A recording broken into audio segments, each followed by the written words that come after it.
Saúde a todos com a paz do Senhor. Amém. Vamos dar início à nossa última aula do módulo de poéticos, né? E o último livro dos poéticos, né? Pensa, viu? Graças a Deus. Foi um módulo em que a gente conseguiu fazer cada aula um livro, né? Muito bom, assim. Se nós pudéssemos seguir dessa forma, seria muito bom, porém, iria se estender por 5 anos, mais ou menos. Lá nos profetas menores dos povos. E aí, muito profeta. né? Chegar nos profetas menores, como diz o nosso Rosanildo, aí ia se estender aí uns 3 a 4 meses, né? Só por isso. Não dá, né? Assim, a gente tem que realmente remir o tempo. Então, esse foi um dos poucos. O outro que vai ser assim também é Evangelhos. O Evangelho também é nesse ritmo aqui. Mas fora ele, tem Pentateuco, né? Já passou. É isso. Os profetas maiores, né? Também os maiores. Próximo. Então é isso. Então vamos orar. Amém? Quem precisa de oração? Glória a Deus. Pai querido e Pai amado, nós somos agradecidos a Ti, Senhor, pela Tua presença maravilhosa. Nós queremos Te agradecer, Deus, porque o Senhor tem nos proporcionado esta graça, essa honra, o privilégio de poder estarmos reunidos para aprender mais a Teu respeito, Senhor. Nos ajuda, Pai, para que nós venhamos, Senhor amado, ser edificados na Tua palavra. Retira, meu Deus, toda a mente cauterizada, todo embaraço. Retira tudo aquilo, Senhor amado, que possa, porventura, nos distanciar do raciocínio correto, da mentalidade espiritual, da edificação da Tua palavra. Pai amado, afasta de nós, retira e nos dá concentração, nos dá entendimento. Envia do Teu Espírito Santo, Senhor, para nos dar, Pai amado, o real entendimento da Tua palavra, do jeito que Te agrada e do jeito que Te edifica. Pai querido amado, assim nós Te pedimos, Deus, que o Senhor venha se fazer presente, porque nós cremos que o Senhor já está presente. Mas nós queremos, Pai amado, que o Senhor venha conduzir a alma. Meu Deus, toma a mente de cada um. Toma, Senhor amado, e tira toda distração, para que possamos estar concentrados e assim absorver ao máximo do entendimento e do ensinamento da Tua palavra. Pai amado, assim nós Te pedimos, Senhor, com muita fé, e já Te agradecemos em nome de Jesus. Amém? Graças a Deus. Amém. Glória a Deus.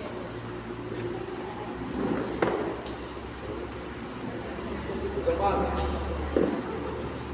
finalmente chegamos na última aula do módulo de poéticos e eu gostaria de perguntar se quem conseguiu fazer uma revisão assim, mesmo superficial, foi certo?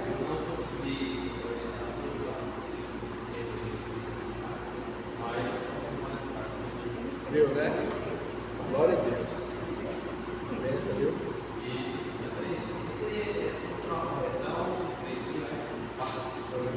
Passa, inclusive eu vou prestar conta com vocês no próximo sábado. Próximo encontro eu vou trazer.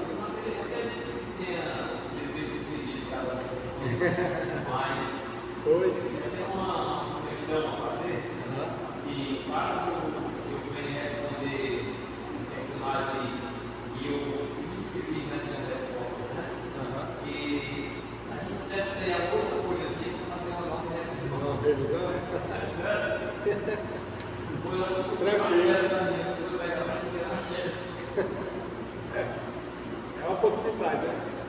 Mas aí a gente pode ver com a direção se existe essa possibilidade de uma repescagem. Sim, claro. Perfeitamente. Mas Tudo é aprender, né? aprender. O intuito aqui é aprender, né? Então, tá certo. A gente gente pode apresentar essa proposta aí, para que a gente consiga fazer fluir mais o aprendizado dos irmãos. Meus amados, como o livro que nós iremos estudar hoje é Cantares de Salomão, vamos, como de praxe, começar pela autoria. Alguém tem dúvida de que o livro seja de autoria de Salomão? O nome já denuncia, né? Cantares de Salomão, né? Se é Cantares de Salomão, obviamente, né? Apesar de Cantor foi ele. né? Cantares de Salomão, quem cantou foi ele. Quem contou foi ele. Apesar de alguns considerarem que ele mesmo não escreveu, né? Foi registrado por outro, mas ainda assim o conteúdo do livro foi dito por ele. Então não deixa de ser, né? Parecidíssimo com a Bíblia no todo, né? O que Deus escreveu foi somente os 10 mandamentos. Amém? Irmãos, compreendem isso? Falando desses 10 mandamentos aí, eu vi uma pessoa dizendo que Deus escreveu esses 10 mandamentos. Moisés desce, onde fica mais na participação, e quer participar. Ele retorna para o monte. E lá, Deus manda ele preparar a aí Deus vai ficando para ele escrever isso que ele escreveu. É verdade. Não, o senhor não lembra não o dia que nós esclarecemos isso aqui quando estávamos estudando números? Nós pegamos aqui, acho que ou foi o número ou foi o Deuteronômio que a gente estava vendo, e nós voltamos lá mesmo para passar novamente por esse texto, e eu mostrei inclusive para o senhor mesmo, o senhor mesmo que lembra.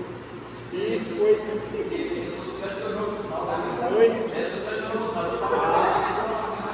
E nessa segunda subida de Moisés, né, agora já fica como revisão, né? Nessa segunda subida de Moisés, Deus escreveu de novo. E ele falou que não tinha Deus não vou poder escrever. Não, mas foi Deus que escreveu de novo. Deus mandou ele apenas preparar. Mas Deus escreveu.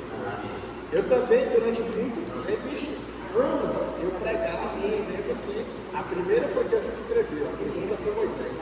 Mas com o curso de teologia, aí eu pude passar de novo e voltei. Eu, não. Foi Deus. As duas vezes foi Deus. Né? Foi muito interessante, né? Para ver, né? Um cadiano aí de crente pregando a palavra e vim ter o entendimento de que as duas vezes foi Deus que falou. É assim, a palavra de Deus é igual de lá em Deuteronômio 32:2, que é no gotejar da doutrina. Deus vai gotejando, né? Um entendimentozinho, aí você fica ali, aí passa o tempo. Não, mas está gravado, né? Tá gravado. Mas depois a gente dá uma olhada, viu? Foi dar uma pisada assim. Na fé antiga, a Assembleia do Povo. E era ensinado que era só a igreja. Realmente é também. É também. Mas o central mesmo não é. A essência da ideia e destinação do conteúdo. Né? Então hoje nós vamos pegar, entendeu? Nós vamos adentrar Cantares. Como eu já falei, a minha mãe, ela disse que é um livro que não era nem para estar na Bíblia. Não tem esse entendimento, não era nem para estar na Bíblia. E junto a ela tem muita gente que pensa, né? Mas nós vamos esmiuçar ele com conteúdo. Não o livro, né? Mas aqui pelo material. Então, a autoria Salomão. Amém? Né? Lá em primeiro Reis, ele dá referência aqui, ó, capítulo 4. Abre aí pra gente, por favor.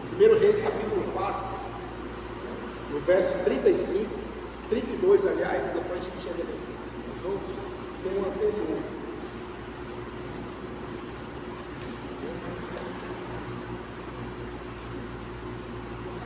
Alguém já chegou aí? Hã? Abriu? 4 e 3, né? Olha aí. 32.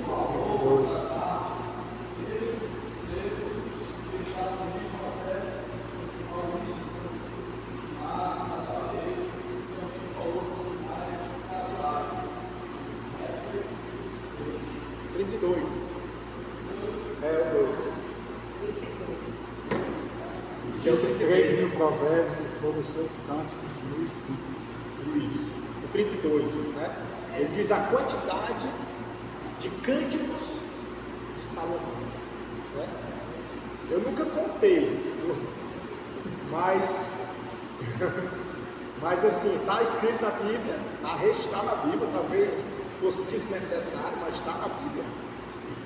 E a quantidade de cânticos dele foi esse. Há quem diga que esse nosso é o último, ele não fez só esse cântico que está na Bíblia, fez outros. Há quem diga que isso é uma alegoria, que esses 1.005 cânticos são poemas dentro do Cântico dos Cânticos, entendeu? Então fica aberto, né? Como dentro dos cânticos, exato. É. Fica aberto. Tem uns que dizem que foram um compêndio de poemas, né? De cânticos. Ele fez um, tipo assim, contou uma história. Aí terminou, é um. Depois contou outra história. Terminou, é outro. Entendeu? Existe esse pensamento e existe outro que é dentro do Cântico de Salomão. É fácil de resolver. É como eu falei, eu nunca contei, mas é só contar. Só é abrir Cantares de Salomão, fica até um desafio para os teólogos aqui, né? Pegar Cantares de Salomão e contar. Cada vez que ele mencionar uma poesia, um cântico, algo que seja assim, primeiro você tem que saber destrinchar bem a poesia hebraica, né? Poesia hebraica, saber identificar, igual nós vimos lá de Provérbios, eu acho que foi Provérbios que a gente viu, que o que é a classificação, como se identificar a poesia hebraica, né? Então você precisa identificar bem, classificar bem para depois selecionar. Aí você vai contar, se tiver 1.005, 1.000 e alguma coisa ali, então é isso. Então, são 1.005 poesias dentro do livro de Cantares de Salomão. Se não tiver, aí você vai entender que O versículo pode conter 2 poesias. Dentro de um versículo, Exato. um verso. O verso pode ter 2, 3, né? Então é isso, é contar lá dentro. Você conta e vê. Um desafio assim é bom, interessante. Não acreditar na Bíblia mesmo. Hã? Não acreditar na Bíblia mesmo. Acreditar, é escrito. Daí, no mesmo texto, né, que eu lembro, o verso 29, capítulo 4, 1 Reis, capítulo 4, do 29 até o 34, vai narrar, vai mostrar que Deus deu a ele essa sabedoria.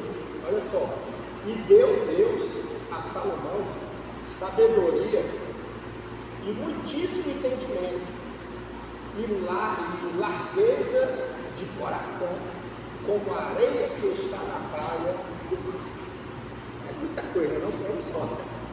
Sabedoria, muitíssimo entendimento, largueza do coração, como a areia que está no mar. A largueza do coração foi bem. Oi. Aí, o 30, e era a sabedoria de Salomão maior do que a sabedoria de todos os do Oriente e de toda a sabedoria dos egípcios.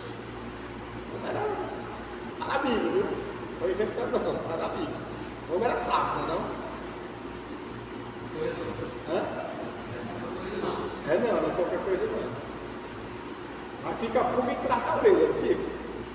Não? Por quê? Que pulga? Eu acho. Diga. A sabedoria nível geral. É para ser geral. É. Mas Nós aqui no Ocidente, porque é diferente, tá? O nosso entendimento do Ocidente é um, o entendimento do Oriente é outro, o entendimento hebreu é um, o entendimento judeu é outro e o nosso é outro. Tudo muda. É.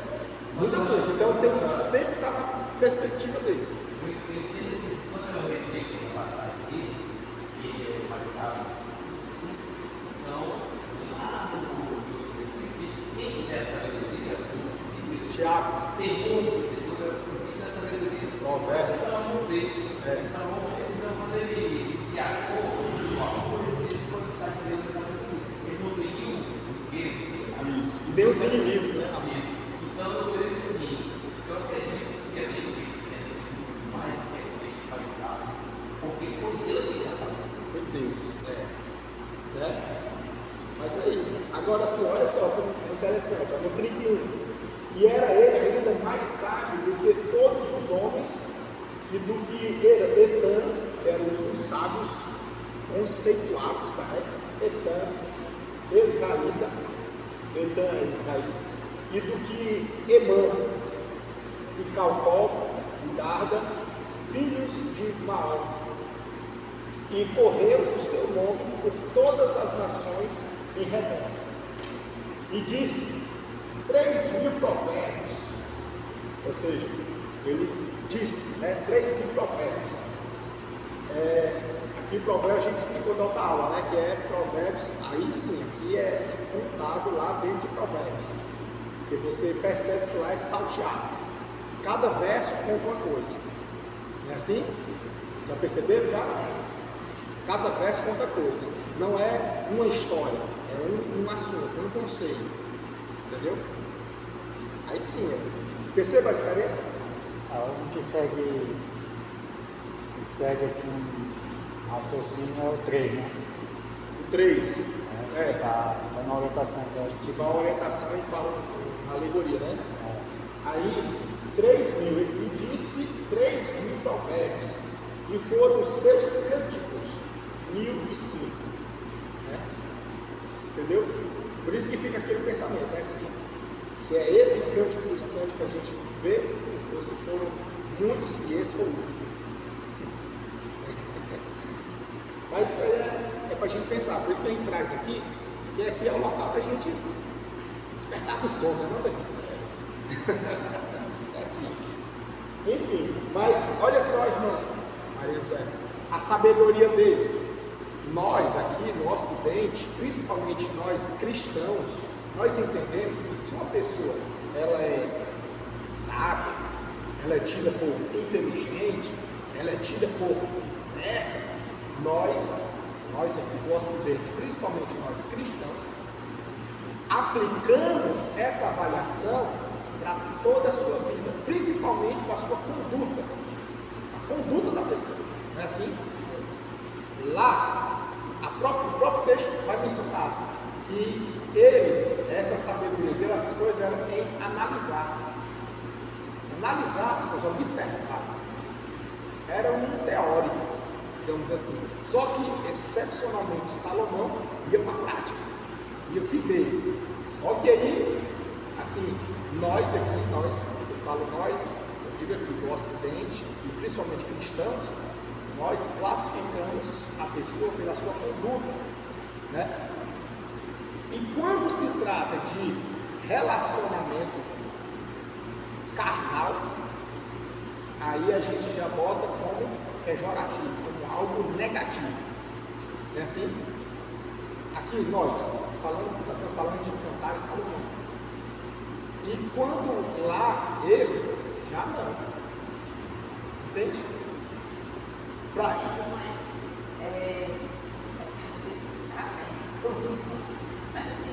essa sabedoria dele, né? Para lá, eu entendo que ele, por exemplo, casou com as mulheres pensando no rei, né? Teve casamentos que foi pensando no rei, pensando em crescer e tudo, né? Mas é tanto que lá na frente ele reconheceu que foi tudo vaidade, porque se ele tivesse, na época, tivesse colocado o temor a Deus, colocado Deus em primeiro ainda não precisaria ele casar Aquilo tudo, né? dessa mulher. Aí, entendeu? A sabedoria eu acho que era para ter sido. Alguns justificam dizendo que era estratégia de pacificação no reino, para que o reino dele fosse um reino de paz. E aí ele, ao invés de criar guerra com outras nações, ele fazia aliança. Só que aí não sei. Os outros reinos para querer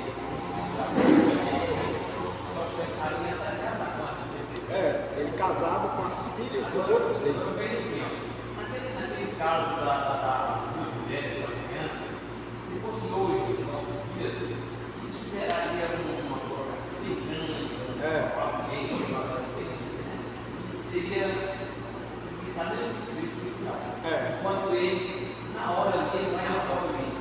Pronto, contar a história para ele, aí ele, com a ação vista, decide quem é uma coisa Divina. Não, a gente não tira o mérito dele, não. Realmente muita sabedoria. Agora, assim, um que era tido como sábio, mas na Bíblia não entrou com essa sabedoria toda igual ao Salomão. É Jó. Jó era tido como sábio. Ele ficava na praça dando conselho para os outros. Entendeu? Um sábio. Era aquele homem que você pedir conselhos. Até os mais velhos iam pedir conselhos a ele. Jó. E Jó não tem esse salário do povo, né? Jó ficou na classe de temor a Deus, de buscar a Deus e servir a Deus. Nessa classe aí. Já Salomão foi dar sabedoria e entendimento. Eu estava pensando que assim, ele teve essa sabedoria para mim, estava falando toda grande extensa, né? Que deu aí. Mas eu tinha que falhar em alguma coisa, porque senão ele seria um perfeito. Né? Exatamente. Todos eles tiveram que Todos falhar. pecaram. Muito bem observado. Interessante também é que a Bíblia, né? Toda a Bíblia tem vários personagens dotados de alguma coisa, né? Deus mostra que um não era perfeito. Nenhum. Sansão era dotado de força, Salomão de sabedoria, Davi era um guerreiro. Abraão era da fé, né? Cada um tinha. Teve vários homens na Bíblia que era sábio, Daniel era sábio. Mas Deus, em cada tempo da história, Deus colocou o personagem dotado de alguma coisa. Ele fez questão de mostrar que eles eram dotados de alguma coisa, mas não era perfeito. Mas não era perfeito. Por isso que Lucas. Eu acho que um deles realmente porque mesmo pegando, mas eles reconhecem. Isso aqui é lindo. É uma das características de Davi. Davi era isso, ele é rápido. Davi fez coisa que só Deus na causa dele. Mas ele reconhecia, se humilhava e lutava para não voltar mais a cometer aquele mesmo pecado. Temor de Deus. Ungido de Deus. Ele respeitou até o rei, porque ele não via somente como rei, ele via como ungido do Senhor. E queria matar ele, né? Daí vai. Meu Deus do céu. Porque, por exemplo, imagine só, trazendo aqui para o nosso ocidente aqui, né? Líderes. Veja que Saul era o líder de Davi. Como o senhor mencionou, trouxe a memória aí a questão de que Saul queria matar Davi, né? Perseguiu Davi, queria matar Davi. E Davi respeitando ele e a serviço dele. E tendo oportunidade para passar a perna nele, a espada nele, mas não fazia. Né? Agora, vamos trazer aqui para a nossa realidade. Nós aqui não vivemos em períodos de rei. Temos governantes. E tirando a parte de governante, trazendo para dentro da igreja, nós temos líderes. Né? Agora imagine só, nós temos líderes, digamos, pastores, temos pastores. Devemos estar a serviço de Deus e submissa aos pastores. Né? Nessa submissão ao pastor, digamos que de repente o pastor começa a marcar colado em você. Tipo, para quem quiser entender, perseguir você, tudo enquanto é você, e aquela coisa de implicância com você. Quem aguentaria permanecer naquela congregação sem se levantar contra ele, sem falar mal dele, detonar ele, e nas mesinhas, nas pizzarias, botar assim, não mencionar o nome dele? Eu falo as pizzarias porque hoje em dia não tem mais as rodinhas, né? Agora vai para a pizzaria. Então assim, veja como é difícil, né? Naquela época, Davi, o rei e Davi. O rei atual tinha sido ungido e era rei. Davi também tinha sido ungido, e pelo mesmo profeta, e ungido rei.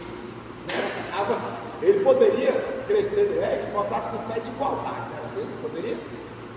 Só que a tradição falava que enquanto tivesse um, o outro não poderia nem sequer nascer, não era nem para existir, mas tinha ali dois.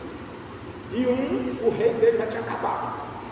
Para Deus já tinha acabado, Deus já tinha levantado Davi, só ainda não havia sido manifesto, mas Deus já tinha levantado. Deus falou para Samuel, foi, ele tinha levantado ele, né? Davi, mandou na casa de Jessé. Então assim, só para a gente fechar essa partezinha aqui e mostrar que existe essa disputa até hoje. Só que como nós vamos reagir diante disso? Né? Como a gente reage? Davi reagiu com temor ao Senhor e respeitando ele. Por mais que o rei queria matar ele, ele respeitava ele. Por quê? Eu quero ungir. Entende? Da mesma forma nós aqui hoje. Tem um pastor que é levantado. Ah, eu não concordo com isso, eu não concordo com aquilo, eu não concordo. Mas ele foi ungido, foi separado, foi consagrado com respeito. Entendeu? É fácil? Não. Acaba falando coisa que você não concorda, falando coisa que você não entende, não aceita. E tem que respeitar e estar a serviço de Deus e subordinado a Ele.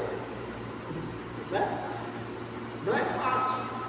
Logo porque o pastor foi nada para a igreja, né? O Senhor que deu, o Senhor não dá coisa ruim para ninguém, não. Foi Deus que deu o pastor. Então é isso, a gente precisa ter essa mentalidade. Assim foi Davi. Encerrando aí, entrando aqui para Salomão teve o exemplo do pai. Só que o pai era guerreiro, Salomão já não era.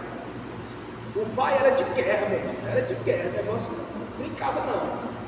Só que além de ser guerreiro, de guerra, valente, todavia, ele era coração aquebrantado para Deus.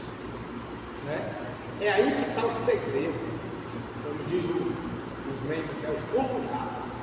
Porque é onde a gente percebe a diferença do ser humano, no coração aquebrantado para Deus. Salomão não era guerreiro, não era de guerra, não era valente. É tanto que Davi, eu acho até graça quando eu leio esse texto, Davi, ele diz para Salomão, ser homem, eu vou achar agora.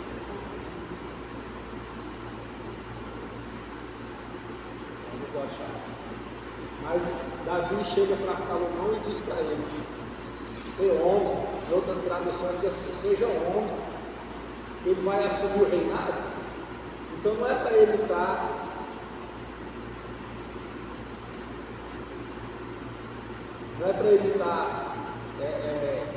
de forma esmorecida, ele tem que ter curso firme, né? Ele tem que ter garra, e aí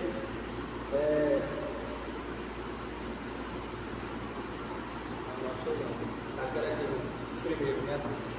Mas aí Davi dá esse conselho para o seu filho. Ó, meu filho, você vai assumir o reinado e seja homem. O que ele queria dizer com isso? Não alise, não esmoreça, não retroceda. Seja homem, seja firme, seja seguro aquilo que você fizer. Porque trazendo aqui para a minha realidade, tem alguns professores de direito, principalmente de direito penal, que eles falam assim, ó, no direito penal, você tem que andar com o coração nos pés. Fala, né? Aí a gente fica pensando, né, coração nos pés, você não pode cair na conversinha mole do seu cliente, não. Entendeu? Como assim? Porque geralmente quem é o cliente do direito penal? O advogado de direito penal, ele tem uma clientela. Quem são os clientes dele? São eles. E os homólogos são bons, viu? São bons. E tem o quê? Tem estelionatário. Estelionatário, meu amigo, acaba dentro da festa. Estelionatário, ele tem uma conversa que ele se passa até de pastor na sua frente, crente, convertido, batizado. Entendeu? Os caras são poder de persuasão altíssimo. Você fica assim, cantando, tá bom, vou trabalhar de graça para você, vou pegar a sua casa. Aí ele fala, ó, faz isso não. Porque a conversa deles são boas, mas eles mesmos são não. E você não está agindo para eles, você está agindo em causa deles. É a causa, não é ele, é a causa. Entendeu? Por isso que o advogado ele precisa ser um pouco neutro, assim, meio levar para a razão, entendeu? Assim, a pessoa tem que ser frio. É chato, né? Para conciliar com o cristianismo. E no cristianismo a gente tem que se compadecer. Essa é a gente anda assim a briga direto, porque como cristão tem que olhar para a situação e compadecer. Mas no profissional tem que olhar e assim, é ruim. Por exemplo, o advogado do filho que matou o pai e a mãe, a família todinha. Pois é. E ele tem que ser frio. Frio, assim, acaba aqui. Sim, e aí? Entendeu? Frio, assim, não pode sentir nada. Aí ele falou, tem que andar com o coração nos pés. Então, Salomão, ele precisava ser assim. Só que ele não foi. Não foi. E aí ele começou a fazer aliança com outros reinados. E casava com a filha dos outros reis. Para quê? Para não gerar briga, para não gerar guerra contra o reinado dele. Isso é bom ou é ruim? Se Davi estivesse vendo o reinado dele, né, Salomão, eu ia dizer que era um ato de covardia. Covardia. Fazer alianças com inimigos. Com o inimigo. Até porque, vejamos, Salomão cresceu vendo o pai reinar. Ele sabia como era o negócio, mas ele não fez. Claro, obviamente, até hoje a gente sabe. Para quem é pai, para quem tem filho, sabe que os filhos nem em tudo parecem com os pais. Né? Cada um age de um jeito ali. Você mesmo, olha para você e veja se você parece com as ações dos seus pais. Né? Você vai olhar e algumas coisas parecem, outras é você. Assim foi Salomão. Salomão agiu do jeito dele. Como disse o irmão Zanildo, se Davi estivesse presenciando ali, olhando o reinado dele, Davi ia estar com ele, né? Porque ele estava fazendo aliança com o inimigo. E o que acontece? A questão não era fazer aliança com o inimigo apenas, mas era estar confrontando Deus. Aí é que está a questão, confrontar Deus. Então, no reinado de Salomão, Deus dotou ele de muita sabedoria. Como diz o texto aqui, é coisa absurda, né? É muita sabedoria, muita inteligência, coração largo, era muita coisa. Uma pessoa só. Não sei como coube, mas era muita pouca pessoa só. E o que acontece? A ação dele foi o quê? Fazer aliança. Fazer aliança. Fazer aliança. E aí a gente fica pensando, meu Deus, eu mesmo lendo os textos, eu fico assim, rapaz, será que ele não usou de sabedoria? Né? Eu fico me indagando, né? Assim, será que ele esqueceu de usar a sabedoria? Ou agir de sabedoria é isso? Entende? Nessa linha. Não quero gerar dúvidas. Só quero trazer a pensão. Eu penso assim, que ele se aproveitou que no começo pode ser que ele fazendo aliança pensando no rei, né? mas no meio por fim, eu acho que ele se aproveitou da posição dele, né? Por gostar de Tomou proveito, ter né? várias mulheres. Né? Se beneficiou disso. Vaidade. Então vamos lá. Autoria, tá beleza, né? Quantos cânticos que ele escreveu? 1005. 1005. Né? É muito. Mas enfim. O título, como a gente já sabe, né? Eu e o irmão Genis lá, tá careca de saber.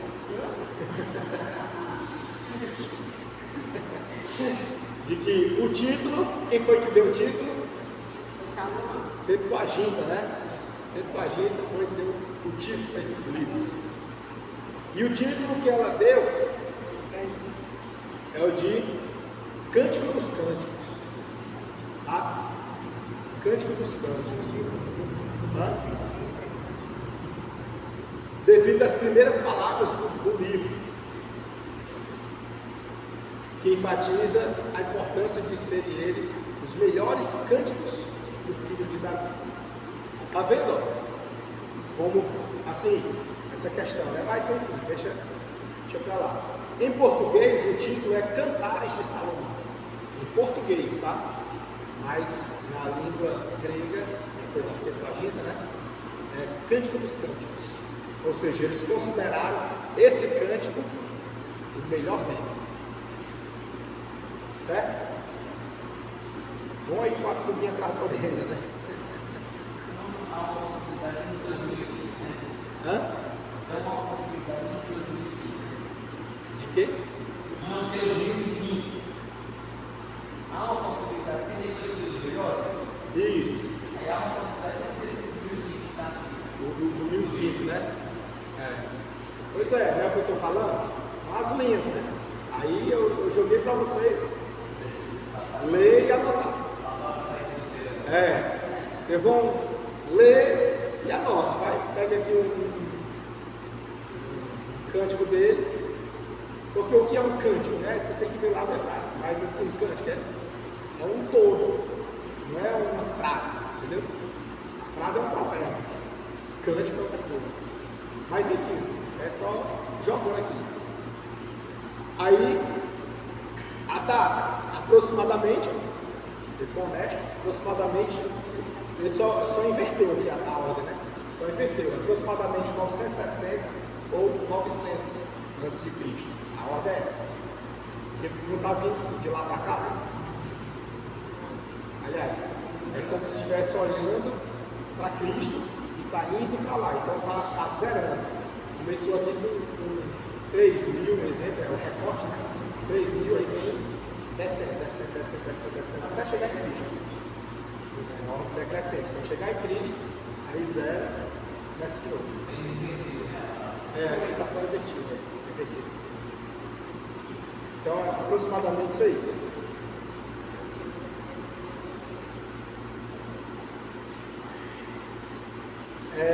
O propósito do livro de Cantares de Salomão tem um propósito. Qual é o propósito? Ele tem um duplo propósito, que é o histórico didático. O histórico é comemorar o casamento de Salomão com a Sulamita e expressar o prazer do sexo do casamento como uma dádiva de Deus. Né? Eita, nossa, deu obrigado.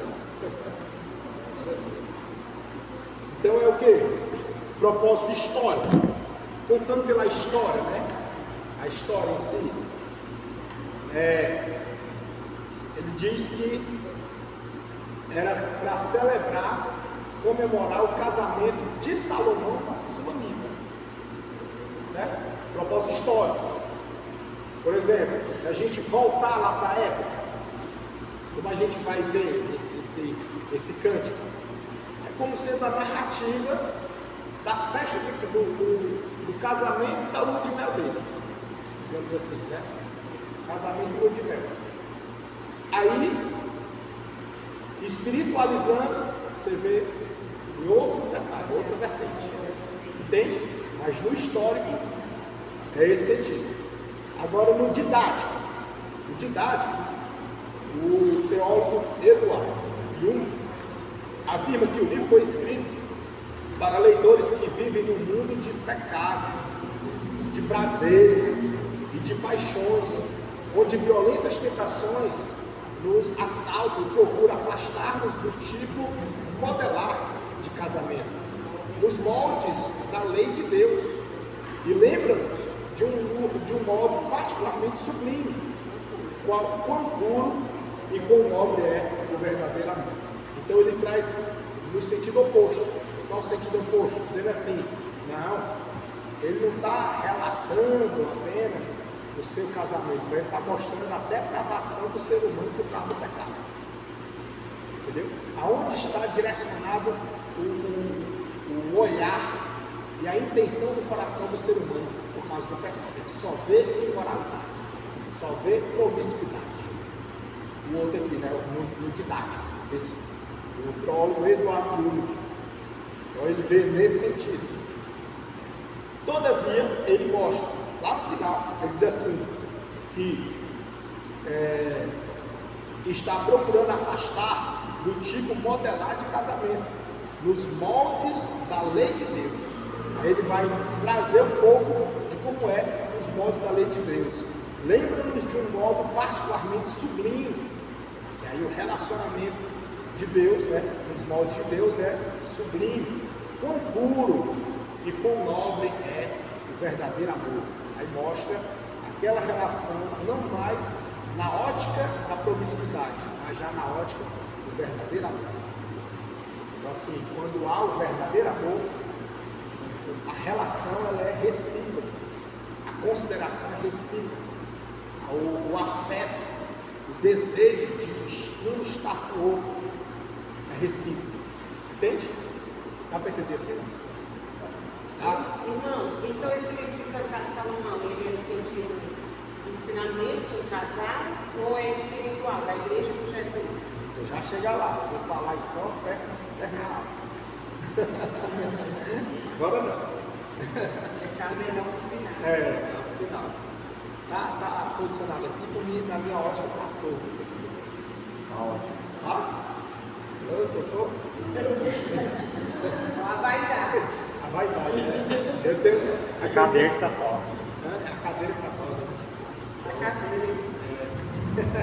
Eu tenho isso, eu vi um tapete todo lá, aí um quadro todo. Perfeccionista. Assim, né? Perfeccionista. A minha esposa. Eu percebo as coisas todas. Olha para aquilo ali, ó. Eu vejo torto aquele negócio verde ali. A torta? Pois é. Eu fico incomodadinho com a torta.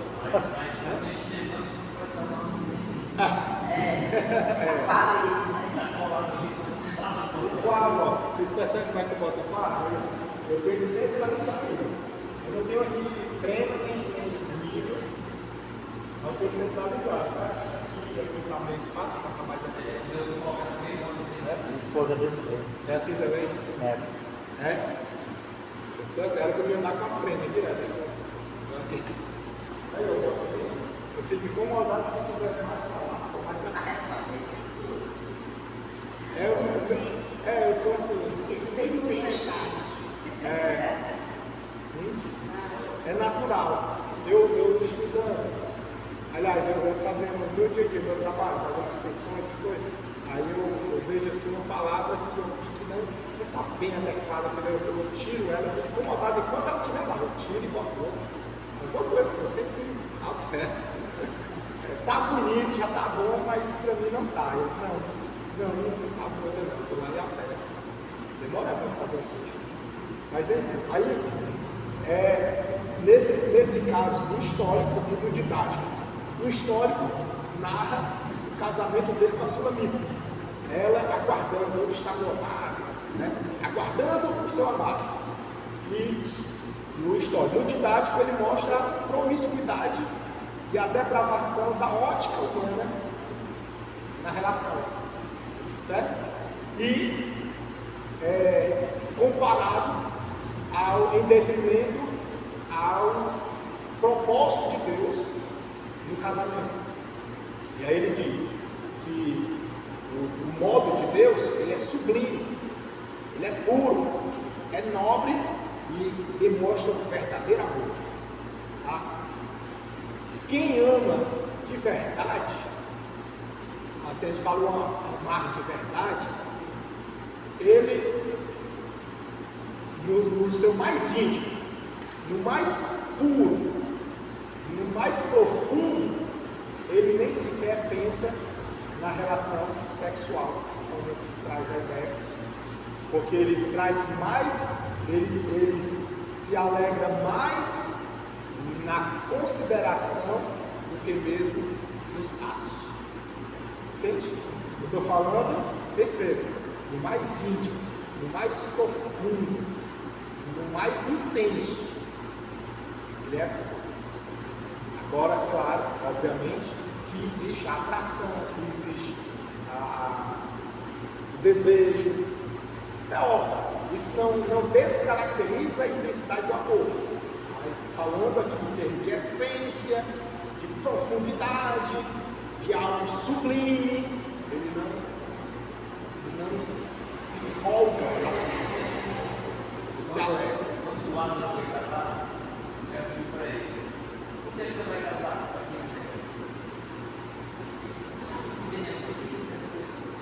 Tudo se encontra no desejo. Tem uma coisa que está falando com você. Isso que é: você vai casar para ser feliz ou para fazer a pessoa feliz? Como eu sou feliz, não casa não. Caso você não dá certo, não. Agora, como você fazer a outra pessoa feliz, aí você vai dar certo. Porque ela sendo feliz, tudo é isso. Ele vai alcançar o objetivo. Se ela tiver o mesmo pensamento, os dois vão ser felizes. Aí os dois serão felizes. E para sempre. Né? Felizes para sempre. Diante de tudo é feliz. É verdade. Aí as contribuições singulares. Tá? Os irmãos estão acompanhando a página aí, que eu nem falei página, né? Não, ele falou página. Né? 94. Já, né? Contribuições singulares. Ah, é? A minha é 91, acredito. Nós estamos na frente. Estou na frente, vocês estão na frente. Aqui é 93, é no finalzinho. No final, a minha também é no final. Pula para A 94. minha é bem aqui no final. Né? Só que aqui é 91. Estou enxergando bem. Grande valor bíblico da luz nova. Bem aqui. Então vamos aqui. O grande valor bíblico da lua de mel. Lua de mel, estamos falando de Cantares. Né? Mas Cantares, quem é que já leu Cantares? Quem já leu? Leu? Eu já li. Né? Você sentiu Deus ali quando leu Cantares? Não. Não? É igual que logo, né? Hã? Tem que encarnar. Calma, nem carnal, né? De namorar, né? Assim, se a gente lê Cantares só olhando para o conteúdo histórico, né, a gente não consegue ver Deus. Mas se a gente trazendo para o lado espiritual, a gente consegue ver o propósito dele. Ó, o irmão Zanildo aqui, trazendo a observação, dizendo assim, ó, se você lê somente na ótica de trazer para o seu pessoal, Olhando só para o conteúdo histórico. conteúdo histórico, olhando para você, aí você não sente, você só vê ali essas declarações. Mas se você analisar para dentro de si, da sua vida, aí você começa a ver algo de Deus ali. É como eu diz, a gente tem que validar de Deus, senão a gente não consegue entender, né? É, Aí, né? tá, também validar. Mas é nesse sentido. Mas vamos aqui. Ele diz assim, ó, o grande valor bíblico da lua de mel, né? Confirma os ensinamentos de Paulo, no Novo Testamento, aos casados, em 1 aos Coríntios, capítulo 7. Ele menciona lá no 7 que não é bom, aliás, que se é de se abrasar, é melhor que se case. E aí no casamento ele vai discorrer. Há quem duvide, que nós vamos ver lá nas cartas paulinas, né? Há quem acredite que Paulo nem sequer casado era. Outros dizem que ele era viúvo. Aí fica aquelas polêmicas. Porém, casado aliás, viúvo, ou não, ele teve uma boa perspectiva, uma boa visão a respeito do casamento e a respeito da relação do homem com a mulher, da mulher para com o homem, dos pais para os filhos e dos filhos para os pais. E sobre Deus, né? E sobre Deus. Era a cereja do bolo, eu ia falar daqui a pouco, mas é isso mesmo, está atento, né? Sobre Deus. Não só de Deus, pouco mais. E aí, ele traz com tanta, assim, digamos que, com tanta segurança, que a gente entende que ele fala com propriedade, com conhecimento de causa. E ele traz a relação, e ele ainda diz que o homem tem o dever de amar a sua esposa. E a esposa de honrar o marido, o esposo. E aí a gente começa a pensar, poxa, não era para dizer que o homem amar a esposa e a mulher amar o marido? O que ele fala? Um ele fala amar e a outra é honrar. Não era para amar também? Ficar os dois amando, um amar o outro? Mas um amar e o outro honrar. E aí, quando a gente vai em busca de algo mais a respeito desses entendimentos, a gente percebe que até ali existe um teor espiritual na coisa. Um teor espiritual. Por quê? Porque a gente começa a perceber que não é apenas o fato de amar, mas o fato de honrar é que vai sustentar e enriquecer e deixar mais robusto o amor. Porque vejam bem, se quando casa passa a ser um só, né? A Bíblia nos dá essa garantia, casou, passou a ser um só. Então, basta que quando amar, está já amando, de modo que engloba até os sentimentos do outro. E da mesma medida, o outro, quando honrar, vai englobar o sentimento do seu cônjuge. E daí teremos de forma mútua o amor e a honra. Isso é recíproco. É recíproco. O amor de um para com o outro, ele é tão forte, tão intenso, que engloba o do outro para consigo. E a honra do cônjuge para com você é tão forte, é tão intenso, que já honra a sua para com ela. Porque a Bíblia não nos manda honrar as esposas, manda amar.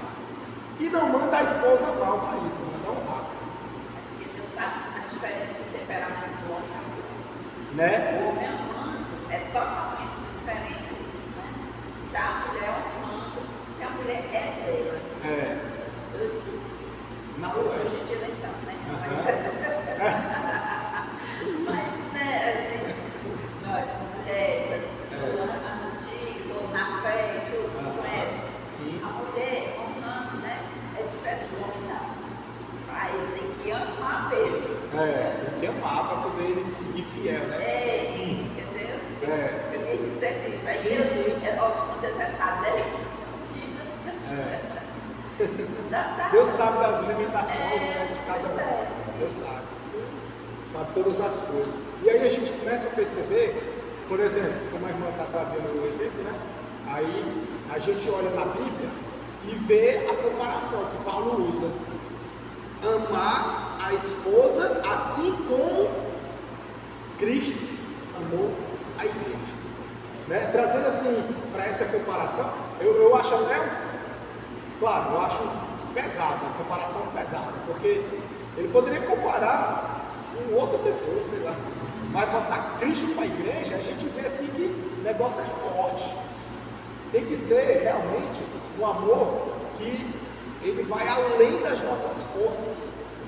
Porém, é possível, porque nós não estaremos amando e se esforçando para amar sozinhos, porque Cristo estará endossando esse amor que há em nós para com o nosso cônjuge. Como assim? Que a partir do momento que a gente faz a aliança, essa aliança ela não tem emendas, né? Não tem tem emenda. Então, essa aliança que é feita, ela é feita por três partes, ou três figuras. A figura do homem, a figura da mulher e a figura de Deus. Então assim, era para ter 3 emendas, mas não tem nenhuma. Isso mostra que a relação ali, ela precisa estar de tal modo, tão envolvida, que não vai deixar espaço, não vai deixar brechas, não vai deixar fendas para que haja interferência de terceiros. Porque ali vai estar envolvido quem? 2 cabeças pensantes, o homem e a mulher, e Deus. Eu até costumo dizer, eu tenho um dilema que Deus me deu há anos, que eu no início do meu relacionamento com a minha esposa, mas antes era só namorada, assim, começou nos ficas, né? Do fica foi para namorado, para noivo, para esposa. Então nessa evolução aí, antes de casar, eu falava assim, Senhor, eu não sinto ainda por ela o amor igual ela merece. Eu não sinto. Pois então coloque em mim o teu amor para com ela, no meu coração, e coloca nela o teu amor para comigo, no coração dela. Entende? Era a minha oração antes, porque eu não sentia, eu percebia que ela demonstrava muito amor para mim, mas eu não sentia. Eu recebia com muito amor, assim, muito carinho, muita educação, mas não tinha ainda dentro para ela. Mas aí o que eu fiz? Eu me esforcei.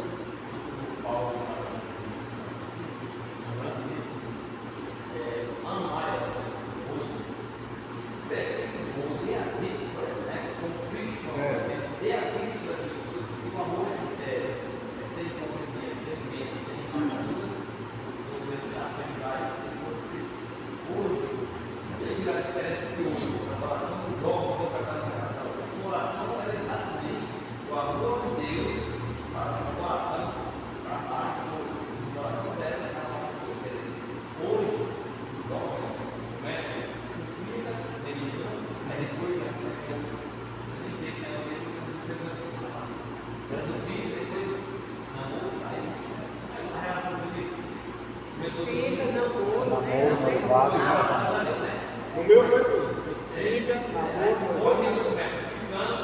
namorando, noivando, já está me perguntando se Deus dá vontade de Deus. Porque você dificilmente ouve falar a oração que Deus o Pai Nosso de Deus para mim, porque tem uma palavra dizendo, seja feita a tua vontade, assim na terra como no céu.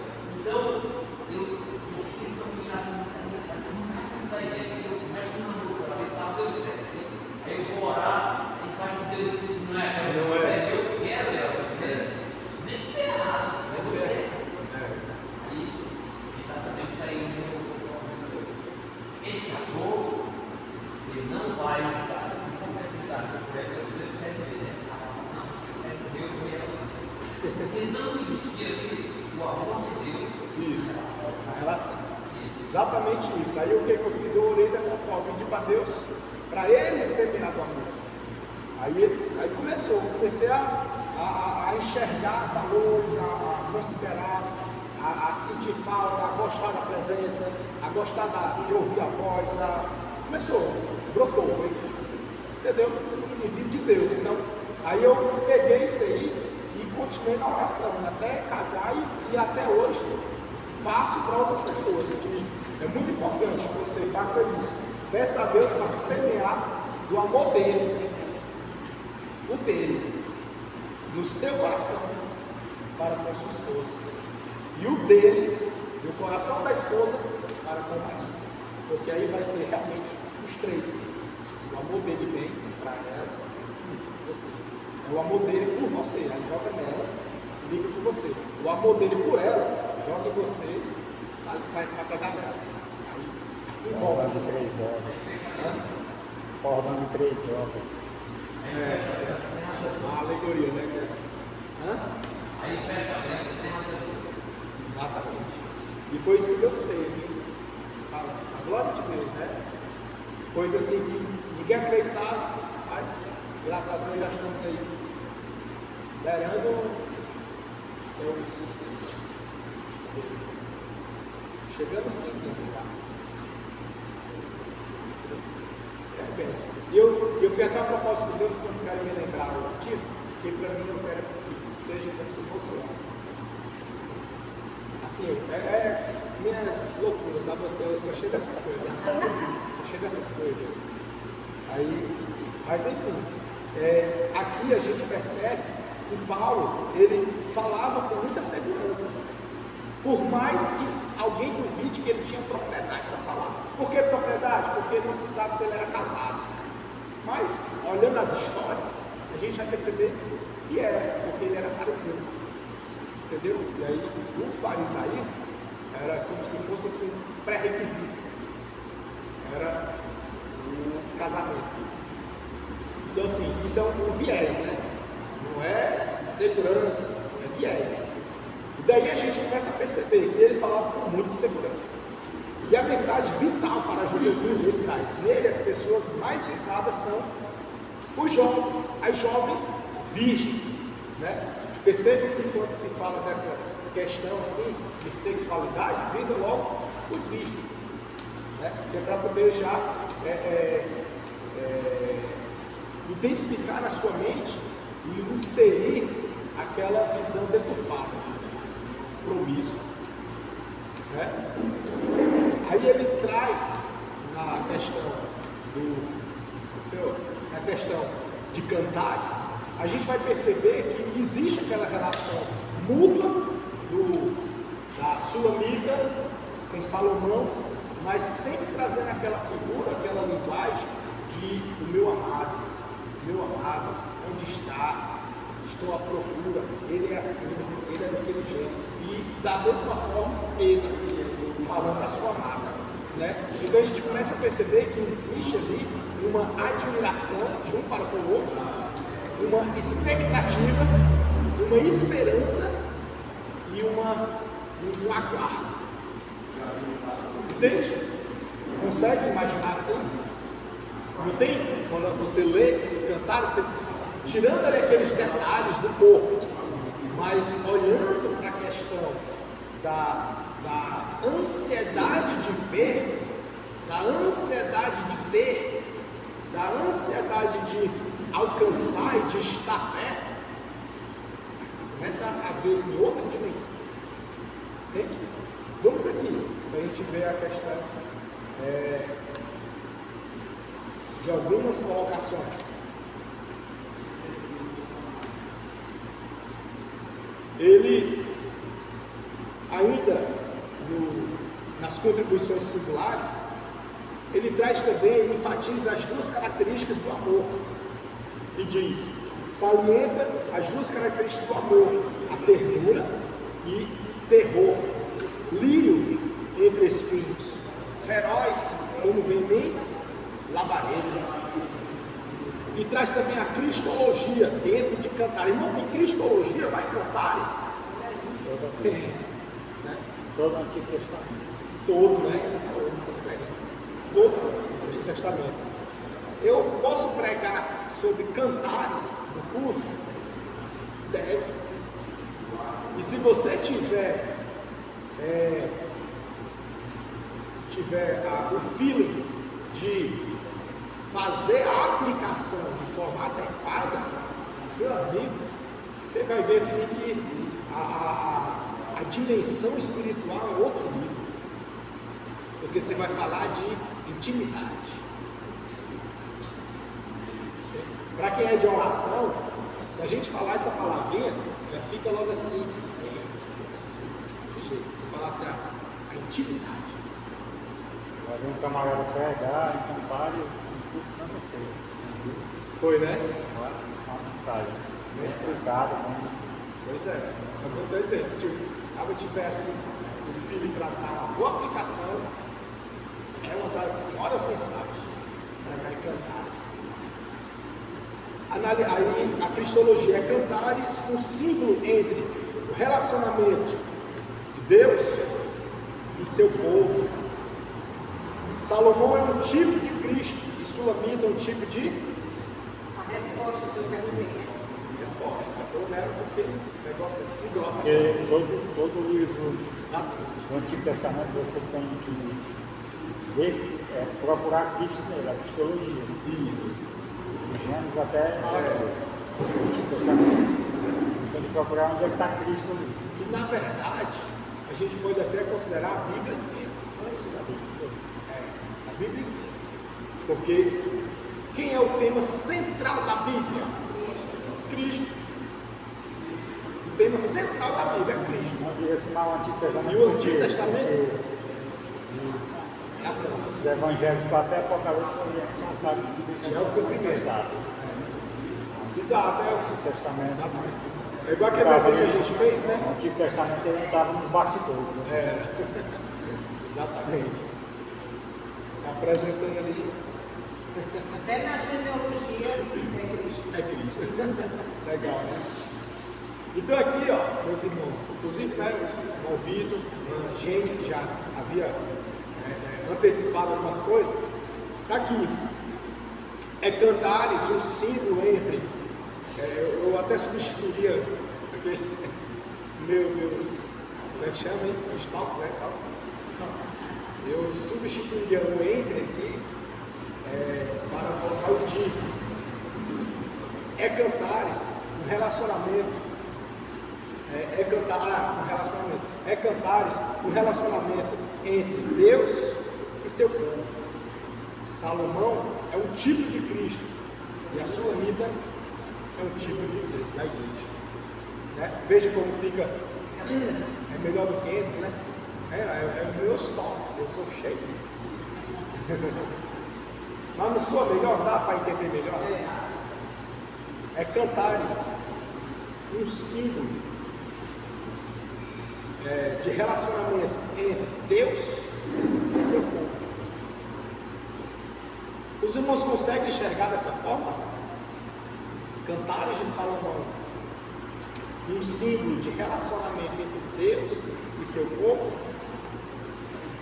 Eu sei que pode até ser muito cedo, muito precoce ainda exigir que os irmãos já compreendam, mas percebam uma coisa: a Bíblia, os livros que estão na Bíblia, foram passados por rabinos, por pessoas instruídas e usadas por Deus para poder passarem no cano e chegar aqui?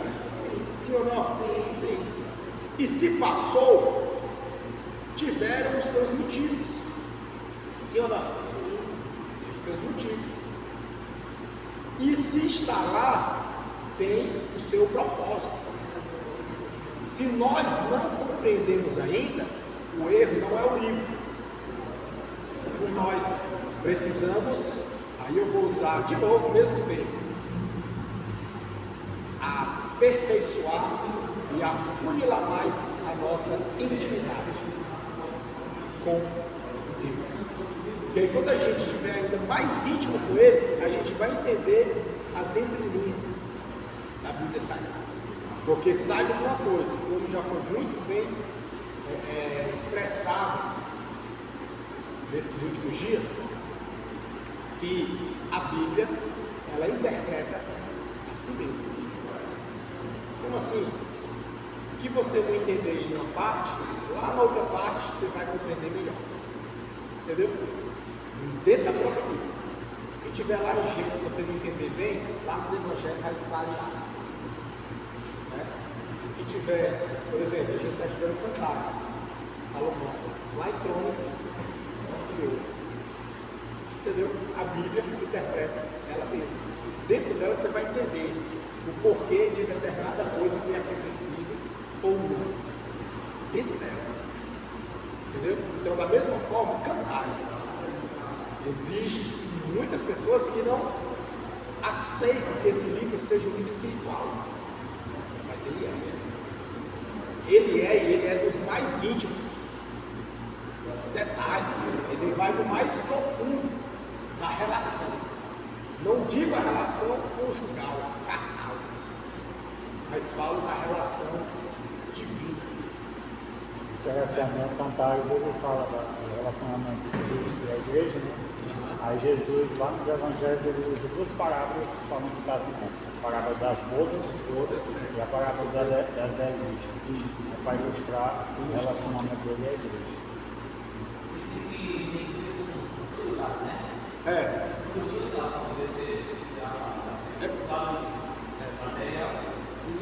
Espiritual. Humano e espiritual. Isso mesmo. E tem mais, viu? Tem mais outras formas, mas principal, no geral, é isso mesmo. Nesse sentido. Leia a Bíblia nesse sentido. Sentido humano, espiritual. Lá na frente, quando vocês chegarem lá no modo de hermenêutica bíblica, aí vocês vão entender mais coisas. E tem outros princípios para poder ler a Bíblia. Pode ser assim também, o Cantar de Salomão, dois tipos de crente. O crente apaixonado e o crente espiritual. Apaixonado não precisa, é ótimo. Botar uns versículos para a menina. Olha aí. Igual tem o louvor, né? Eu sou o meu amado. O meu amado é meu, que é de Cantares, né? E assim, eu acho interessante a Bíblia, né? Ela nos induz a gente ler ela mais ainda, porque se fosse de fácil compreensão, a gente só lê uma vez, né? O texto que a gente está estudando, é difícil de compreender, né? Aí se a gente ler só uma vez, a gente vai ver só pelo lado carnal. Exatamente. Né? E não é para ser assim, né? Então, mas a gente é tirar só o quê? Focar no amor, na honra, né? Isso. Que é o amor de Cristo, a honra que ele tem, e a gente tem com ele, E a relação. e o relacionamento, Relacionamento deles. a intimidade, né? E tirar a parte do relacionamento do homem e da mulher. Exato. Ele está dando teórico formado. Aí, já deu até os pontos da pregação, né? O Não precisa esboço. faltar, Já pegou o esboço, né? Aí, o chefe tá ali. Vou contar para ele, né? Tá certo. É isso mesmo, já pegou o esboço aí, viu? Quem adotou, depois pega lá no vídeo. Então, deu para compreender, né, pessoal? A cristologia de Cantares de Salomão. Amém? Amém, João Pedro? Tá tranquilo aqui? Tem algo a acrescentar? Que bênção. Vou analisando aqui um pouco lá, porque esse aqui vai falar a mesma coisa, o Salomão já disse aqui antes. Contribuição tríplice de Cantares, né? Para a teologia do Antigo Testamento. Ele vai trazer essa comparação no Antigo Testamento, no cânon hebraico e a comparação de Provérbios e Cantares. Para a teologia do Antigo Testamento, ele vai mexer, né? Teologia. O Seliforre comenta que a importância do Cântico dos Cânticos deve ser vista não só no fato de que ele evita, de um lado, uma divinização sacral do elemento sexual, de que estavam impregnados os cultos míticos da fecundidade do Antigo Oriente. Ou seja, ele não dá, não só o fato de que ele evita a divinização sacral desses cultos, mas de que, por outro lado, contradiz também aquela atitude de desdém e de repulsa pelo sexo que partiu, sobretudo, do judeu cristianismo, de cunho essênico, nós vamos já falar os pontinhos aqui, e da mística platônica, helenística. O Cântico dos Cânticos indica que, desde o momento em que o matrimônio está de acordo com a vontade de Deus, o amor sexual vale igualmente como seu pressuposto e como seu fundamento. Vejamos uma coisa, meus amados. Na época, aqui como ele traz Platão, helenístico, o essênio, judeu, cristianismo, esse período aqui é o período que nós chamamos lá próximo do interbíblico, o período onde estava muito forte a questão da crença e das tradições. O Talmud, por exemplo, o Talmud, ele é um compêndio de vários livros dentro dele, aproximadamente 63 livros dentro do Talmud. Ele traz a Torá oral e as tradições do povo judeu. E nessas tradições, eles apresentavam de forma que a teologia do Antigo Testamento, no que diz respeito a cantares, era muito comparada com os cultos míticos de fertilidade. Então, usavam como base para que uma base bíblica para que fortalecesse o ensino mítico da teologia. Por exemplo, nós temos ali na época de Paulo a deusa Diana, né? Temos as deusas na qual o culto eram verdadeiras profanações absurdas, porque havia ali a entrega carnal, né? O uso da carnalidade em forma de culto, com base em quê? Como traz aqui no mítico, né? Em fundamentação bíblica.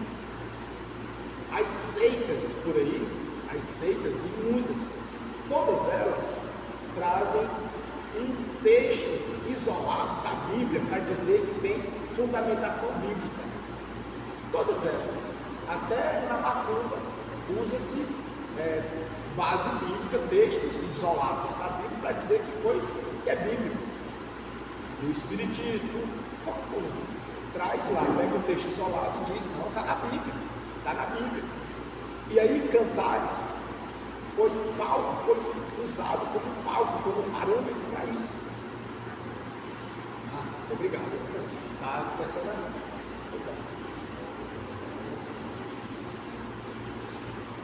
E os essênios, bem como os helenistas, como até o nosso querido amado pastor Aurélio, ele gosta muito de falar, que eram o povo que ali no período interbíblico, eles eles acreditavam que Deus estava em toda a natureza, com base no que Deus falou lá para Salomão na época da construção do templo. Dizer que Deus ele não habita em templos feitos por mãos humanas, por mãos de homem. Como Deus não habita em templo feito por mãos de homem, algo que acontece. Os essênios, como ele menciona aqui, o essênio, os helenistas, Platão eu vou já falar, é outra coisa. Mas os helenistas, os essênios, que até alguns entendem que é a mesma coisa, essênio e helenista, é a mesma coisa, eles acreditavam que Deus estava na natureza, Deus estava no homem, Deus estava em tudo que não tinha a intervenção do homem. Entende? Por exemplo, Deus não está na igreja, porque a igreja foi feita pelo homem, mas Deus está na natureza que foi feita por Deus. Deus está no ser humano que foi feito por Deus. Entendeu? Eles tinham isso aí, eles acreditavam assim.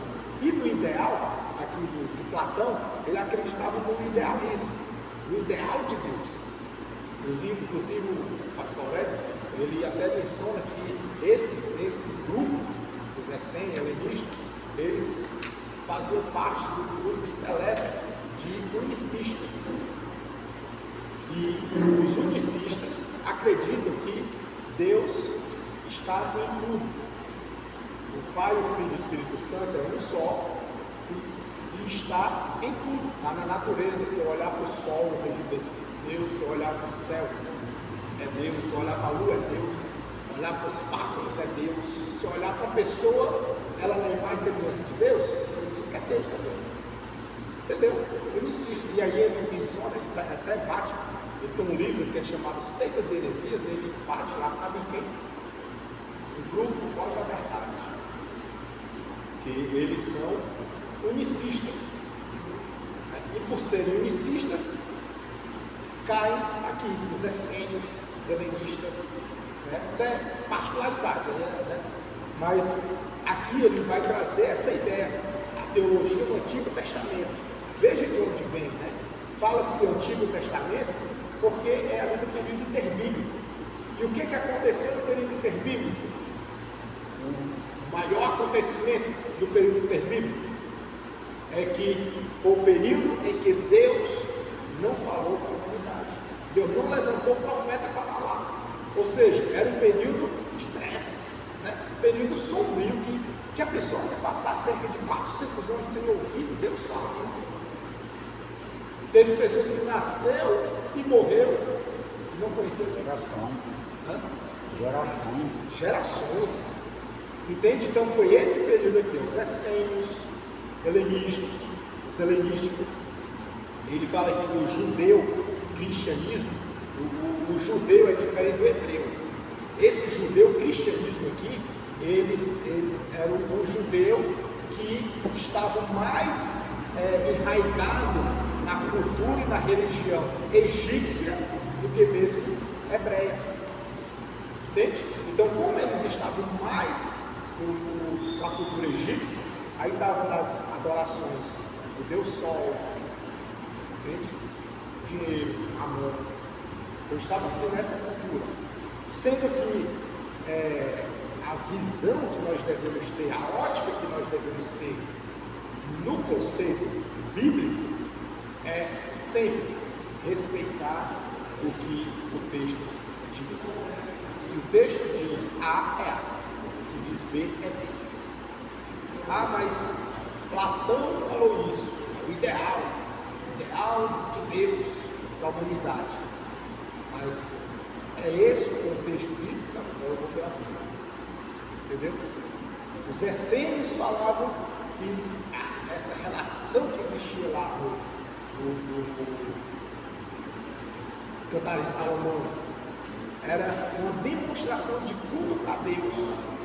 Está assim como demonstração de culto? Não. Está mostrando a relação, mas não está mandando fazer. Entende? Vocês vão ver isso lá em Hebreus, como interpretar. Né? Interpretar. E aí, nesse sentido, nós precisamos distinguir. E para distinguir, quando eu leio distinguir e perceber qual momento eu devo interpretar de forma humana na minha vida e qual momento eu devo interpretar como espiritual.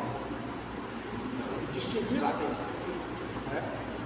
Por exemplo, lá menciona, vou lembrar agora o texto de Cantares, ele menciona sobre o lírio dos vales, né? Fala sobre o lírio dos vales, e aí isso é aplicado muito, mas muito, como sendo em referência a Cristo. Rosa de Saron. Rosa de Saron, tem até um hino da arca, né? Bom, é muito entendido como sendo tipificado a Cristo. Só que quando você vai olhar o contexto em volta dele, ele está mencionando a respeito de algo que está na terra, né? Que vem da terra, toca da terra e que embeleza a terra. Quem é ela? A igreja. Entende? A igreja é que nasceu aqui e embeleza a terra. A igreja é o que dá o gosto e o gosto de viver através de Cristo, e como Cristo falou, somos o sal da terra e a luz do mundo. Quando nós formos retirados, perderá o sabor de estar na terra e perderá a luz. A igreja sendo tirada. Então, quando a gente começa a perceber que existe uma figura de linguagem ali dentro de Cantares, e essa figura de linguagem, eu não posso materializá-la, eu não posso dizer que aquilo é o ideal da igreja, para que o relacionamento conjugal, há quem diga numa palestra de casais, há quem diga, mas a aplicação máxima é de Cristo com com a igreja no todo. Ele se relaciona com a igreja. Deus, ele se relaciona com a igreja de tal modo que ele exige de nós mais intimidade com ele, mais aproximação com ele, mais dedicação a ele. E ele não desampara. E ele mostra, Deus, você vê assim que se você olhar para Cantares de Salomão, na perspectiva espiritual, no sentido de relacionamento de Deus com a igreja, você vai perceber que ele está em conotação e coerência com o restante da Bíblia. Mas se você olhar apenas na perspectiva humana e ver assim, fala meu Deus, que depravação, que coisa absurda, isso está na Bíblia, misericórdia. Aí você vai ver que aquilo ali é isolado e nem sequer deveria estar lá. Né? Mas lembre-se que passou pelo cano sagrado. Passou no cano. Foi aprovado. Foi aprovado, foi analisado, já foi esmiuçado. Foi inspirado. Foi inspirado. É um texto inspirado. Né? Ele não é um livro apócrifo. Ele teve inspiração. E inspira até hoje, se você for na perspectiva divina para o texto de Cantares. Quando uma pessoa ministra uma palavra e uma bênção, alguém diz, rapaz, ele foi inspirado. Foi inspirado. Essa é a questão, né? Depende muito, porque assim, existe tem até um pastor nosso aqui no campo, pastor, não vou falar o nome dele para gravar, mas ele até no campo, ele até diz assim, ó, a inspiração é outra coisa, né? Mas a inspiração, ela foi em tempo determinado. E hoje o que nós temos é a revelação da palavra. Está escrito, a gente lê e nos é revelado o seu entendimento. Agora, inspirado, ela já foi para escrever. Quem foi escrever? Foi inspirado. Para nós, não. São entendimentos. Outros já dizem, não, foi inspirado, porque eu tinha um entendimento, quando eu fui ler, eu vi que era outro. Né? E aí eu fui inspirado por aquele texto a ponto de transmitir. Entendeu? Mas o mais adequado é a revelação. Entendeu? Então que para lá em Apocalipse também, como se na revelação de Deus. Ele está sendo inspirado, mas usou o termo de revelação. Tá bom? Aí, nessa questão aqui, aí vem as tradições, né? Aí para o cano hebraico, na tradição judaica, o Mishnah é uma divisão lá do Talmud. Igual nós temos aqui a Bíblia, o Antigo e o Novo Testamento, aí no Talmud ele tem o Mishnah e o Gemara, se não me engano, Gemara. Não lembro o outro não, é tipo Gemara. Aí vem o Mishnah. O Mishnah é uma subdivisão lá dentro do Talmud. E a DIN 3.5. Lemos uma afirmação do Rabino Akiba, da escola de Hillel. Porque lembra que das escolas, né, que a gente falou? As duas escolas, Hillel e Shammai. A Hillel é a mais flexível e a Shammai é a mais rigorosa. Tá? E acerca da canonicidade de Cantares, que diz: pois em todo o mundo nada há que possa comparar-se ao dia em que Cantares de Salomão foi dado a Israel. Todos os escritos são santos, né? Que a gente está falando. Mas, aí ele vai e enaltece. Mas num grau superior, o Cântico dos Cânticos. Ele coloca aqui no cânon hebraico, este rabino aqui, o Akiba, ele enaltece Cantares. Ele diz que todos os escritos são santos, mas num grau superior do Cântico dos Cânticos, Cantares de Salomão. Então ele mostra aqui a sublimidade deste livro. Não é um livro que possamos até comparar com os demais da Bíblia. Ele está assim, porque ele não fala somente da vontade de Deus, mas ele fala da intimidade de Deus para com a igreja, do relacionamento de Deus para com a igreja. Então o livro está, para o Rabino aqui, o livro está assim. Comparações com Provérbios, aqui eu vou passar bem rápido, que ele trata apenas a respeito da vida diária da pessoa, e já Cantares é da vida íntima. Provérbios ele traz do dia a dia, coisas do dia a dia, vivência, humanidade, e Cantares ele traz da intimidade, do seu íntimo, do interior. É a comparação de Provérbios e Cantares. Essa daí. Aí aqui tem curiosidades interessantes, como esse aqui. Tem as dificuldades na interpretação de Cantares. Essa de dificuldade eu quis pular ela porque eu acredito que já ficou bem consolidado, né? Mas vamos ver aqui, a dificuldade da interpretação de Cantares. A alegorização judaica, o método alegórico é o mais antigo de todos. Segundo esta posição, o livro estaria descrevendo em linguagem figurada a relação entre Yahvé e Israel. Então, para eles, na alegorização judaica, ele diz que é o relacionamento de Deus com Israel. Na nossa concepção, é o relacionamento de Deus com a igreja. Entende? Mas para o judeu, na linguagem hebraica, é o relacionamento de Deus com Israel. Algo pessoal, algo particular de Deus com Israel.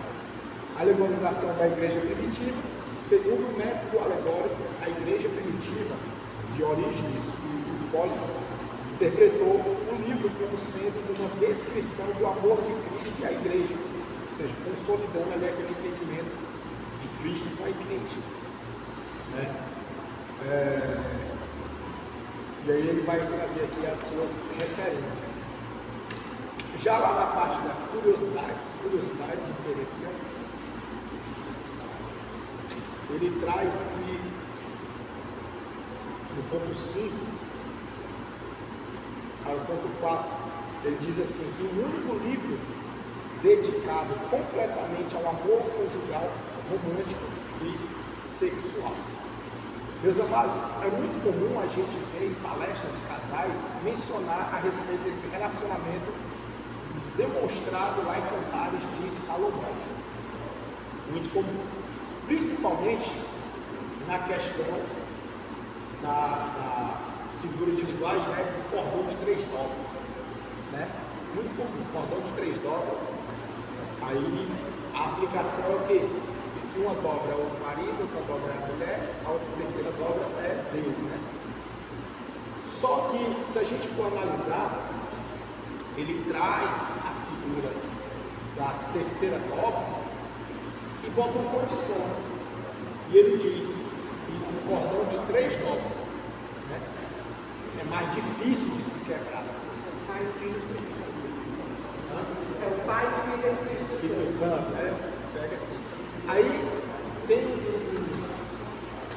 uma interpretação bíblica não, de teólogos, que acredita que essa terceira dobra possa não ser Cristo, porque por conta da possibilidade de se quebrar. Entendeu? Ele diz assim que o cordão de 3 dobras é mais difícil de se quebrar. E Cristo não há possibilidade de falha. Não existe a possibilidade. Claro que isso são interpretações. Interpretações.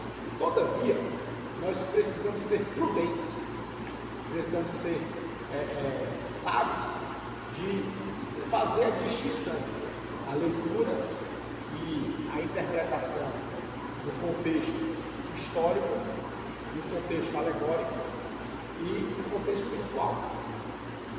No espiritual, nós podemos considerar, como a irmã Jane falou, que seja a Trindade envolvida no seu relacionamento.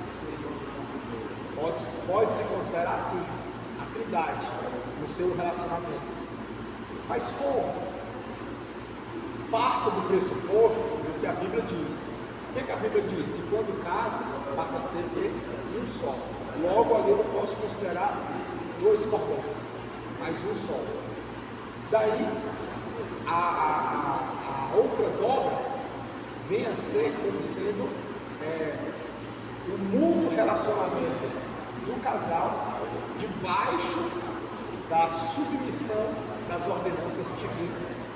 E não Deus, mas a sua sujeição, a sujeição do casal debaixo da ordenança divina.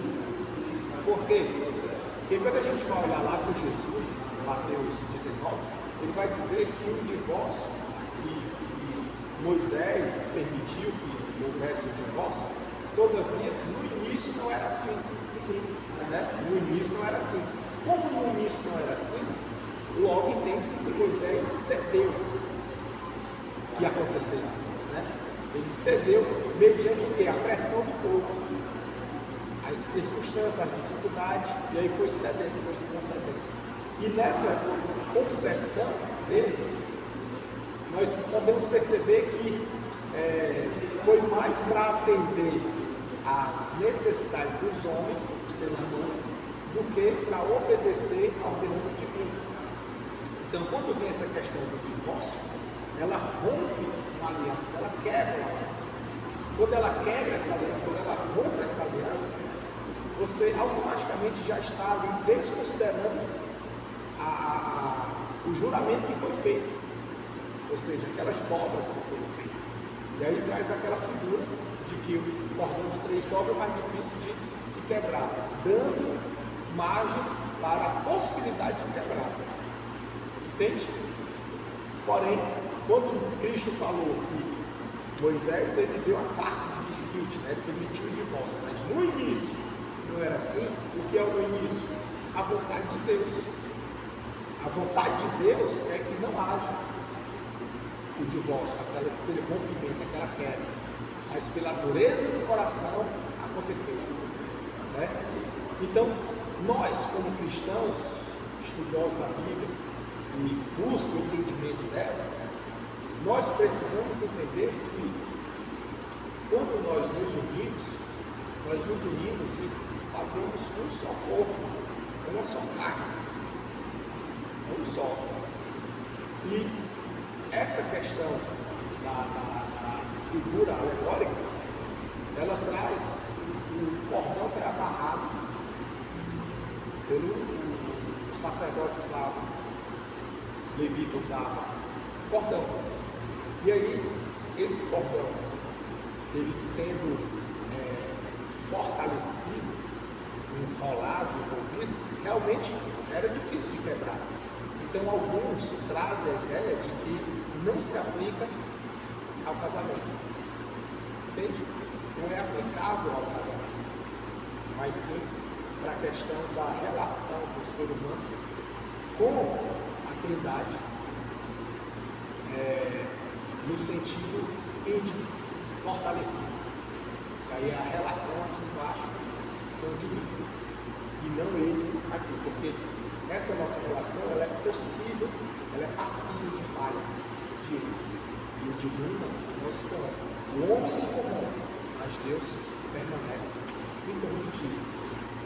O ser humano, por mais que separado, consagrado, ungido, ele ainda é passivo de corrupção, de falha.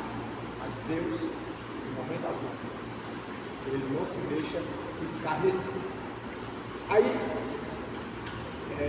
outro ponto que eu havia separado aqui para a gente passar para a reta final é a questão da sulamita e o amado, que eles conversam. Aqui no meu é a página 104, mas os irmãos localizados, diz aqui, estou passando aqui, agora aqui a sulamita e o amado conversam. 107. 107? Pronto. Essa subdivisão aqui, ela é dada pela Septuaginta, tá? São organizações assim, né? Essa aqui. Você lendo o cantar, você vai ver que em um momento eles estão falando sobre o desejo, a satisfação, um outro, né, que é o caso da Sulamita, o desejo, a satisfação, você lê e logo imagina o desejo e a satisfação da Sulamita em ter o seu amado. A Sulamita era a esposa dele, né? Ele casou com ela. A visita do amado, o som da Sulamita.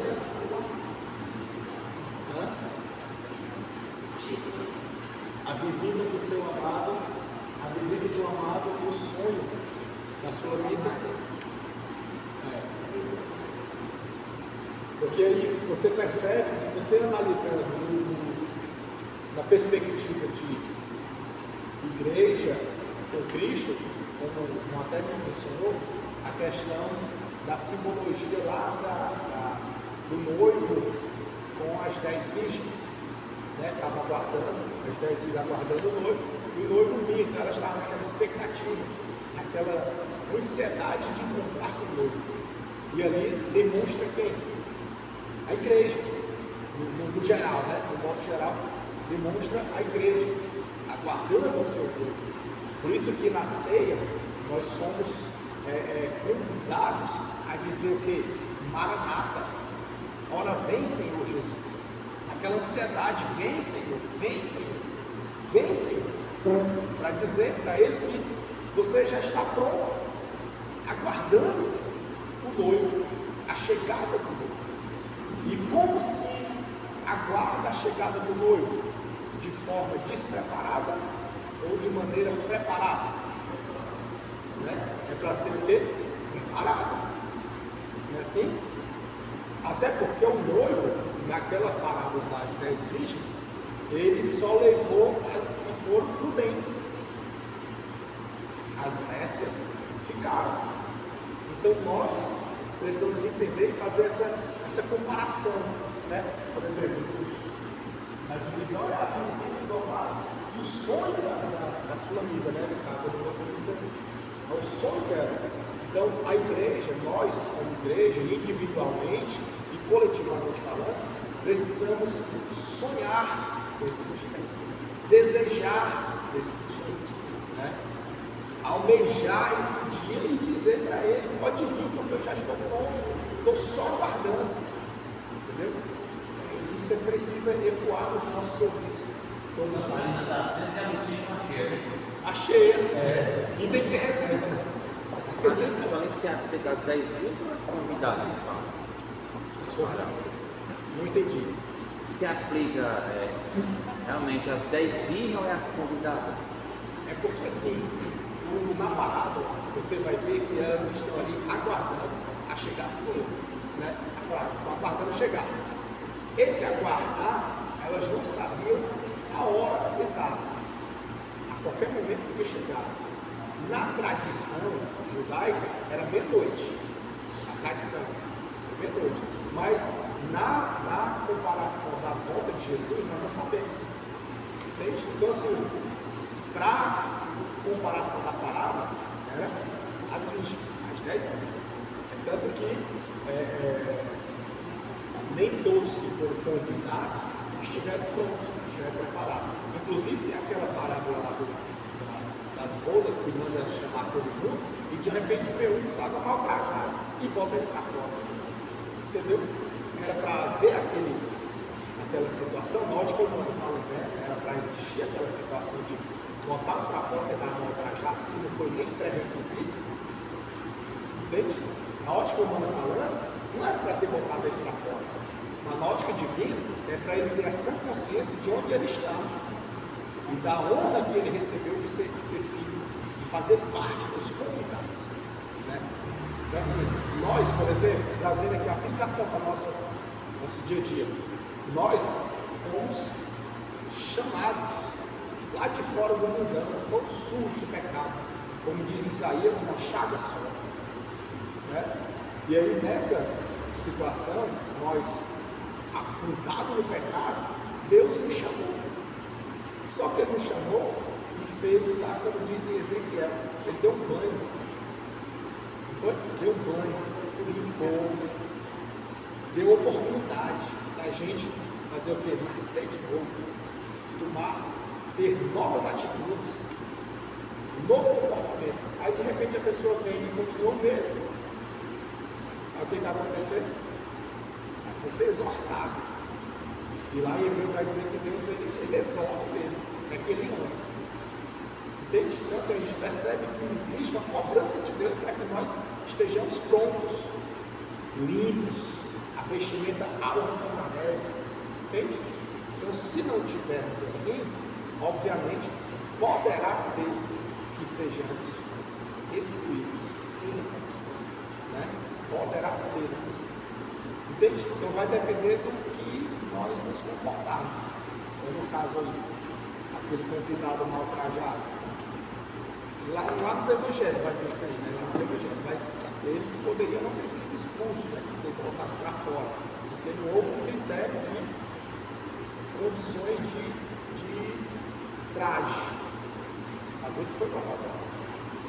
E aí lá nós vamos estudar sobre isso aí, lá nos evangelhos. Mas trazendo aqui para Cantares, a gente começa a perceber que eles conversavam. A Sulamita e o amado conversam. Intimidade. Intimidade. O momento, o diálogo de um com o outro. Salomão estava mostrando ali a questão da sua noiva, do seu casamento, de forma histórica. Sim, estava mostrando. Todavia, na linguagem figurada, alegórica, que nós entendemos que é Deus e a igreja, nessa linguagem, a gente percebe que Deus, Ele quer se relacionar com o seu povo. Só que Ele não se relaciona com o seu povo de qualquer forma. Ele exige de nós o quê?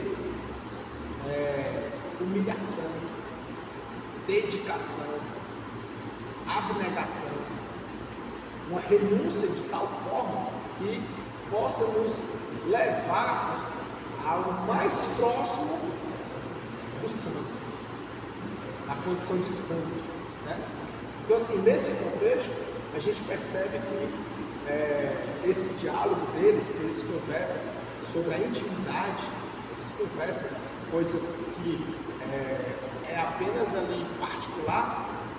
A gente percebe que nessa linguagem é necessário, tanto para o casal, como está lá em Salomão e Sulamita, o casal em si precisa daquele espaço de conversa, de abrir o jogo, de não esconder nada, conversar abertamente, quanto de você com Cristo. Precisamos escancarar a Ele o nosso íntimo. E olha, irmãos, é algo assim muito forte.